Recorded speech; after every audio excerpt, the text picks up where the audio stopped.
Baiklah Ibu awali. Assalamualaikum warahmatullahi wabarakatuh. Waalaikumsalam warahmatullahi wabarakatuh. Tabi pun. Ya pun. Selamat siang anak-anak semua. Ada yang tidak hadir? Tidak ada, Bu. Alhamdulillah hadir semua ya hari ini. Sebelum kita mengawali pembelajaran pada hari ini, silakan dipimpin doa terlebih dahulu. Sebelum kita mengawali pembelajaran pada hari ini, baiknya kita berdoa terlebih dahulu. Berdoa mulai. Berdoa dicukupkan. Alhamdulillah kita bisa hadir dalam pembelajaran hari ini. Dan semoga pembelajaran hari ini berjalan dengan lancar. Amin. Ada yang tahu hari ini kita belajar tentang apa? Tidak ya? Hari ini kita melanjutkan pembelajaran pada pertemuan yang kemarin. Nah, hari ini kita melanjutkan tentang teks, cerita, atau novel sejarah. Ada yang tahu teks, cerita, atau novel sejarah? Kemarin kan sudah dijelaskan. Ada yang masih ingat? Saya, Bu. Nah, baiklah, siapa? Silakan Anissa. Cerita sejarah itu yang menceritakan masa lalu yang bernilai sejarah, Bu. Ya, sekiranya seperti itu ya. Baiklah, benar ya yang sudah dikatakan oleh Anissa. Kita kemarin itu sudah belajar tentang teks cerita novel sejarah. Nah, Ibu akan menjelaskan sedikit. Teks atau cerita novel sejarah itu adalah karya sastra yang menceritakan mengenai fakta-fakta kejadian masa lalu yang berisi peristiwa dan bernilai sejarah. Nah, tadi sudah benar, ada bernilai sejarah. Jadi, dalam novel atau cerita sejarah ini, dalam ceritanya itu mengandung sejarah atau peristiwa yang mengandung sejarah. Nah, selanjutnya Ibu akan menjelaskan tentang contoh dari teks cerita atau novel sejarah ini. Nah, contoh novel yang pernah terkenal yaitu karya Pramudia Anantatur, Bumi Manusia. Ada yang sudah pernah menonton film Bumi Manusia sebelumnya? Sudah, Bu. Bagi yang sudah nonton filmnya pasti udah tahu kalau di dalam novel tersebut itu dilatar belakangi Indonesia pada zaman pemerintahan Hindia Belanda atau pada zaman penjajahan Belanda. Makanya pada novel Pramudia Anantatur berjudul Bumi Manusia itu termasuk dalam teks cerita atau novel sejarah karena mengandung sejarah di dalamnya walaupun dalam sudut pandang yang berbeda oleh penulisnya. Selanjutnya Ibu akan memberikan contoh sebuah novel. Di sini ada novel berjudul Rindu karya Terelie. Nah, di novel ini juga dilatar belakangi oleh sejarah pada masa Hindia Belanda, pemerintahan Hindia Belanda.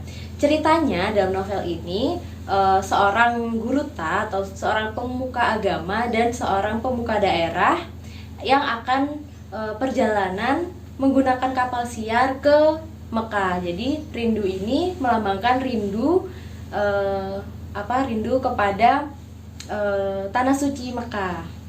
Di dalam novel ini juga banyak mengisahkan tentang bagaimana sejarah bagaimana kekejaman atau ketegasan dari pemerintahan Hindia Belanda pada saat itu.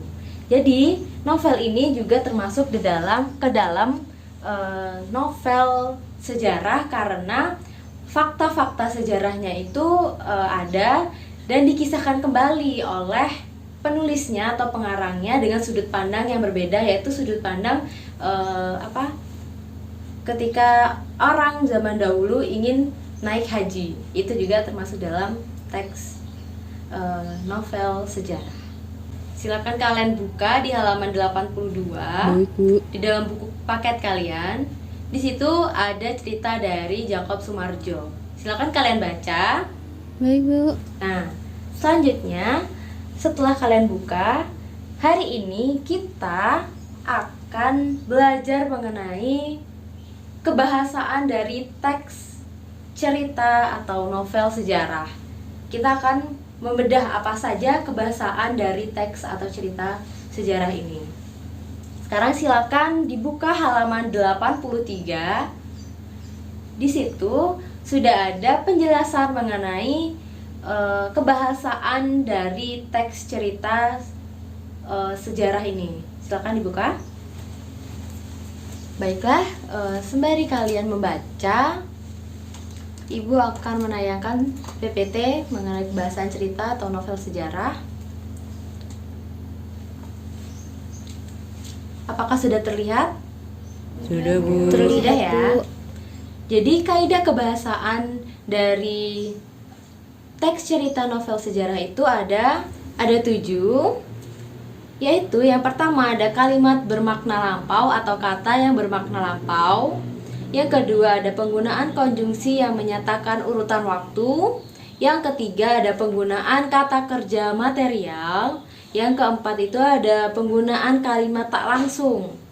Yang kelima ada penggunaan kata kerja mental. Yang keenam ada penggunaan dialog. Dan yang ketujuh ada penggunaan kata sifat. Nah, di ketujuh kaidah kebahasaan ini pasti rata-rata ada di dalam teks cerita atau novel sejarah. Sekarang silakan kalian duduk berkelompok. Kelompok yang kemarin, silakan. Sudah duduk berkelompok? Sudah, Bu. Nah, sekarang silakan kalian buka bukunya di halaman 84. Ya, di dalam halaman 84 itu ada tabel analisis unsur kebahasaan dalam novel sejarah. Sudah ditemukan? Sudah, Bu. Nah, Ibu akan meminta kalian berdiskusi mengenai kaidah kebahasaan yang ada dalam kutipan novel yang berjudul Rumah Kaca karya Pramudia Anantatur di halaman sebelumnya. Sudah dibaca ya tadi ya? Sudah, Bu. Ya. Silakan kalian berdiskusi dan Ibu beri waktu selama 20 menit. Baik, Bu. Silakan. Nah, sudah 20 menit nih waktunya. Sudah ada yang siap untuk presentasi? Sudah, Bu. Sudah. Baik, kalau gitu yang presentasi pertama itu kelompok 1 terlebih dahulu, kemudian kelompok 2 dan kelompok 3. Baik, sekarang silakan presentasi. Baik, sudah presentasi semuanya ya. Kalau gitu kita beri tepuk tangan untuk kita semua dulu. Alhamdulillah kalian sudah baik dalam menganalisis kaidah kebahasaan dari teks cerita sejarah ini. Nah, selanjutnya Ibu minta kalian untuk membuka buku paket kalian lagi di halaman 85. Silakan kalian buka. Di halaman 85 itu ada penjelasan mengenai makna kias. Ya, silakan kalian baca. Dan Ibu akan menerangkan sedikit mengenai makna kias. Di dalam novel ini, novel sejarah atau cerita sejarah ini, penulis pasti menceritakan peristiwa-peristiwa yang dialami oleh para tokohnya dengan menggunakan latar peristiwa sejarah. Karena namanya juga novel cerita atau cerita sejarah ya. Cerita sejarah yang digunakan dapat saja merupakan peristiwa sejarah murni atau campuran antara sejarah yang benar-benar terjadi atau hasil rekaan. Maka dari itu pasti di dalam teks cerita atau novel sejarah ini ada makna kias. Dan di halaman 86-nya ada latihan mengenai makna kias. Silakan kalian baca dan kerjakan secara individu ya. Kemudian setelah kalian mempelajari kaidah kebahasaan dan makna kias dari teks ini, Ibu minta untuk membuat cerita sejarah kalian sendiri. Karena dalam hakikatnya teks cerita sejarah ini adalah karya imajinatif. Ibu minta untuk berimajinasi untuk menciptakan sebuah karya teks cerita sejarah ini. Baik, yang sudah Ibu terangkan tadi, itu untuk latihan dan tugas kalian di rumah ya. Baik, Bu. Selanjutnya karena waktu sudah habis, alhamdulillah kita akhiri pembelajaran hari ini. Tapi sebelum mengakhiri, ada yang bisa untuk merangkum pembelajaran apa yang baru kita lewati? Saya, Bu. Baik, silakan Beta. Kita sudah belajar tentang kaidah dari teks cerita sejarah, Bu. Ya benar ya, kita sudah belajar mengenai teks cerita dan novel sejarah ya. Nah, Ibu harapkan kalian di rumah membaca lagi materi pada hari ini ya. Baik, Bu. Sebelum kita menutup pembelajaran, silakan dipimpin doa terlebih dahulu. Baik Bu, berdoa mulai. Berdoa dicukupkan.